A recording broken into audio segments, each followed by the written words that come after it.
తాకట్లో ఉన్న మీ బంగారాన్ని విడిపించి ఆ రోజు ఆన్లైన్ రేటుకి కొంటాం. Sharma gold company.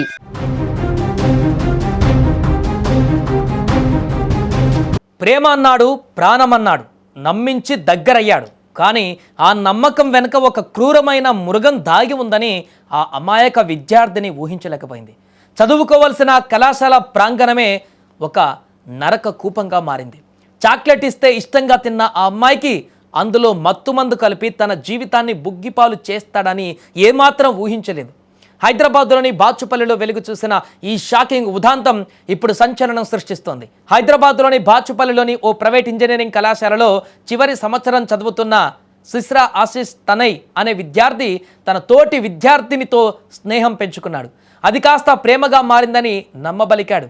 కానీ ఆ ప్రేమ వెనుక ఒక క్రూరమైనటువంటి ప్లాన్ ఉందని ఆ బాధితురాలు ఊహించలేకపోయింది.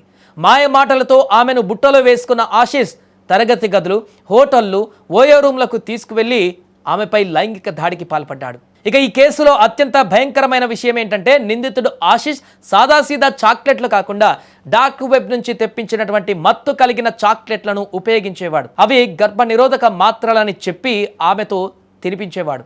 ఆ చాక్లెట్లు తిన్న తర్వాత బాధితురాలు గంటల తరబడి స్పృహ కోల్పోయేదని, ఆ సమయంలో అతడు ఆమెపై అఘాయిత్యానికి పాల్పడేవాడని పోలీసులు గుర్తించారు. కేవలం అత్యాచారంతో ఆశీష్ ఆగలేదు. ఏకాంతంగా ఉన్న సమయంలో తీసిన ఫోటోలు, వీడియోలను సోషల్ మీడియాలో పెడతానని, తల్లిదండ్రులకు పంపుతానని బాధితురాలిని బెదిరించడం మొదలుపెట్టాడు.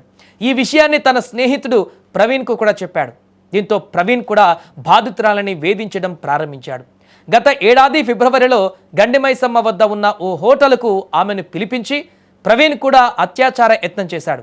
అయితే ఆమె అక్కడి నుంచి ప్రాణాలతో బయటపడింది. ఈ నరకం భరించలేక బాధితురాలి తల్లిదండ్రులు కాలేజ్ మేనేజ్మెంట్కు ఫిర్యాదు చేసినా వారు కనీసం పట్టించుకోలేదనే ఆరోపణలు ఇప్పుడు వినిపిస్తున్నాయి. యాజమాన్యం నుంచి ఎలాంటి స్పందన లేకపోవడంతో తీవ్ర మనోవేదనకు గురైన ఆ యువతి శనివారం ఆత్మహత్యాయత్నం చేసింది.